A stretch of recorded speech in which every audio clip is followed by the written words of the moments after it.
Welcome to Newsbreak. I'm your host, Nick Steffens. Coming up, area soccer teams continue to battle it out, but first, today's top stories. Mexican food production company Sigma Alimentos has acquired a plant in Mount Pleasant, which has previously owned by West Liberty Foods. West Liberty Foods announced last October that they would begin the process of shutting down the facility in Mount Pleasant by May 7th, resulting in the loss of approximately 350 jobs. Sigma Alimentos reportedly paid $12.4 million for the plant and plans to produce lunch meats from the Bar S and FUD brands that will distribute nationwide. This acquisition will join 6 other production facilities that the company already operates in the United States. Although this does not fill the jobs lost with the closing of West Liberty Foods, Sigma is currently filling more than 150 open positions in the first stage and plans to expand production at the Mount Pleasant site. Iowa State Senator Don Driscoll and Representative Heather Hora met with constituents at Washington County hospitals and clinics to discuss the 2023 legislative session. The session was said to be historic as a laundry list of education policies, LGBTQ cultural debates, and a massive cabinet restructuring bill were passed. Some of the bills passed were met with little resistance, including deregulation on the sale of raw milk, additional eligibility monitoring of people who qualify for food stamps, and proposed tax cuts. However, there were divisive issues such as gender identity, education reform, and policies around LGBTQ, which drew massive public attention and protests. The Washington Chamber's last forum of the session ended with the question askers and comment makers on both sides of the aisle praising or criticizing the party's priorities. While some praised the conservative and biblical values restored to the state, others criticized bills regulating school bathroom use, gender identity curriculum, and library content. The legislation discussed also included House File 424, which aims to update and lower supervision requirements for physician assistants in the state. Washington school officials are planning to hire a new registrar to handle desk work currently managed by school counselors.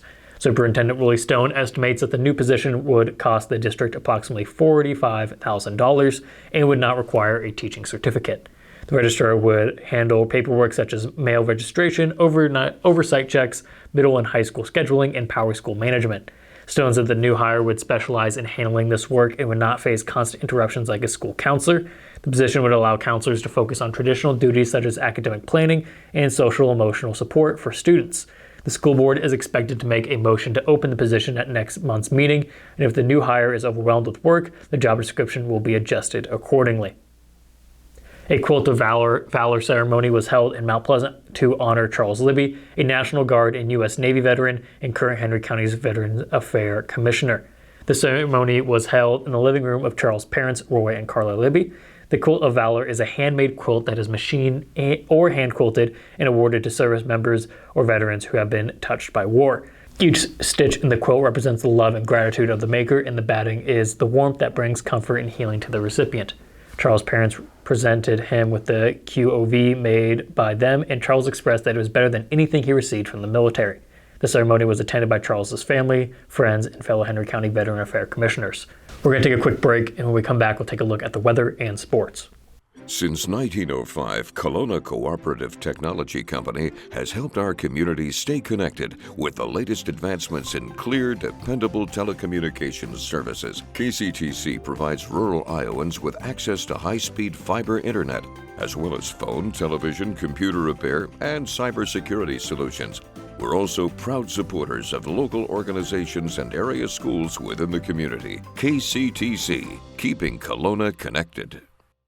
At the Capper Auto Group, we put our customers' needs first and understand that everyone is as different as the vehicle they select. We offer new Ford, Chevrolet, Buick, GMC, Jeep, Chrysler, Dodge, and Ram vehicles in a friendly environment that puts you in the driver's seat.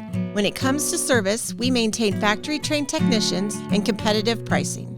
The Capper Auto Group still believes that service after the sale provides the best customer experience. Come see the Capper experience for yourself. Hospice isn't a place, it's a type of care that focuses on living. Servicing a 7-county area, the Hospice of Washington County staff of nurses, social work, hospice aides, spiritual and grief support, volunteers, music and massage therapists are able to provide free end-of-life care where the patient lives. We write wills, give consent for organ donation, but rarely is there a plan for what we would want the final phase of our lives. At Hospice of Washington County, we encourage our patients to be in charge of their healthcare decisions while maintaining quality of life. Tammy takes the time and has the personal interest in each one of us. I don't worry about what's going to happen because I know my policy is taken care of. She pulls what I need and puts it together, which is the program I get from her. Every year she calls around September or so and says, there's changes again, and I'm going to do the best thing for you. It's been perfect. She does a great job. Welcome back to Newsbreak. I'm your host, Nick Steffens. We have your 5-day forecast coming up. First, obituaries. Elmer Ernest Teeter of Fairfield passed away on April 16th at the age of 94. A celebration of life will be held at 10:30 a.m. April 22nd at Benner Funeral Home.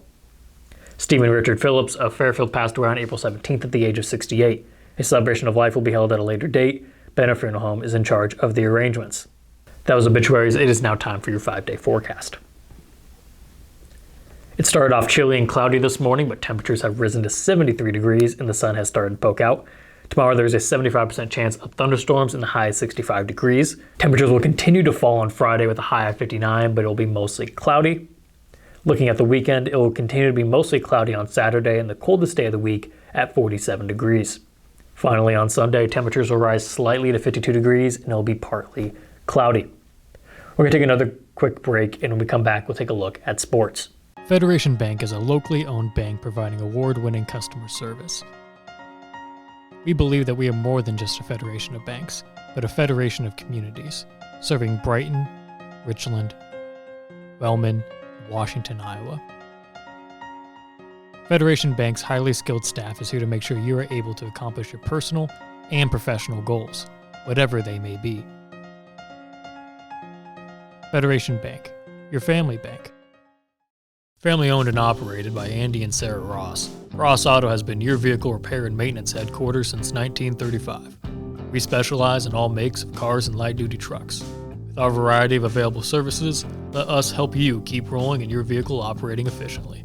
Services include general auto repair, alignments, brakes, fuel injection, and more. Schedule your appointment today at 319-653-5656. That's 319-653-5656.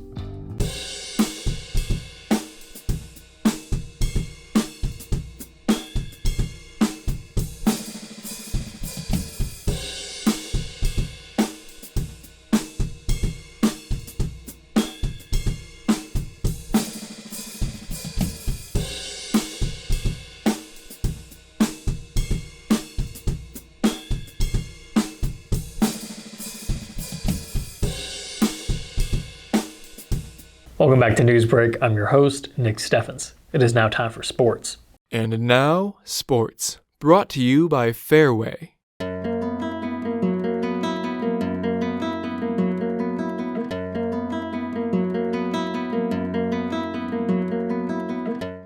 Both of the Washington K-Cup prep soccer games went the way of the Demons on Monday. The Demon boys flew 7-0 at K-Cup and the Demon girls won 4-1 at home. The Washington boys team scored early and often. Just 4 minutes into the game, Deshaun Westfall-Edwards scored the first 3 first-half goals off an assist by Emmanuel Raimundo. Freddie Aguilar and Raimundo each had one more goal before the half was up and just got better from there for the visiting Demons. Gilchrist Brock pitched a shutout in the net for the Demons. He saved 4 shots. In Washington, the Demon girls won their 6th game in 7 tries, beating the Chiefs by 3 goals. Washington held a 3-1 lead at halftime and tacked 1 on in the second half. The Demon girls at one point led 2-0 on goals by Jocelyn Carter and Maya Murphy. Then leading 2-1 late in the opening period, Alex Murphy scored the third to give the Demons another 2-goal lead. The Washington boys are now 5-1 overall and 3-1 in conference play. The Demon girls are 6-1 overall and also hold a 3-1 SEC record. Both teams will play Burlington on Thursday, with the boys hosting the Greyhounds and the girls traveling. Mount Pleasant girls soccer had its offense clicking early and often against Fairfield on Monday night. Coupled with some stifling defense, the Panthers were able to shut out the Trojans for a 6-0 victory. Now at 4-2, the Panthers will take on Fort Madison on Thursday. That is the news for Southeast Iowa. I've been your host, Nick Steffens. This has been your News Break, and I will see you next time.